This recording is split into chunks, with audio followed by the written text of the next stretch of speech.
rugbrød, mælk, æbler, vand med glukose, cola.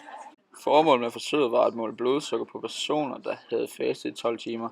Herefter skulle de indtage 5 forskellige ting, som var æbler, mælk, cola, rugbrød og glukose. Herefter måle blodsukker hver 15. minut over 2 timer. Ud fra forsøgspersonernes vægt kan man beregne, hvor meget hver enkelt person skal indtage. Nikolaj, som vi ser på billedet, vejer 75 kilo og skulle drikke næsten en halv liter cola, hvorefter han skulle stikke sig i fingeren hvert 15. minut over 2 timer. Dette skete selvfølgelig efter han havde spritet sine fingre. Hvert 15. minut skulle vi notere de forskellige blodsukkertal. Efter de 3 første stik regnede vi med stigende blodsukkerindhold, hvor blodsukkeret efter 5. stik ville være nedadgående. Her ses et skema af alle forsøgspersonernes resultater.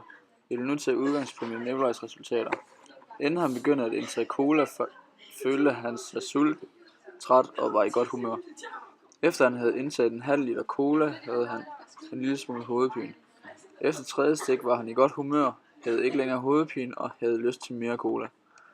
Da han havde stukket sig 4. gang, havde han det fint, men var stadig lidt sulten.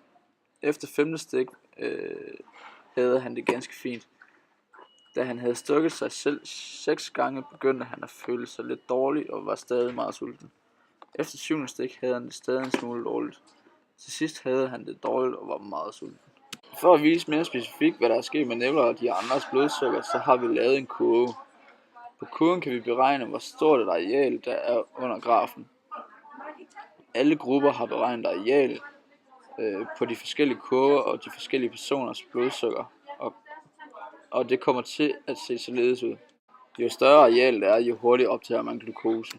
Vi kan konkludere, at det er meget forskelligt for de forskellige fødevarer om, hvor hurtigt man optager glukose og dens varighed på forsøgspersonerne.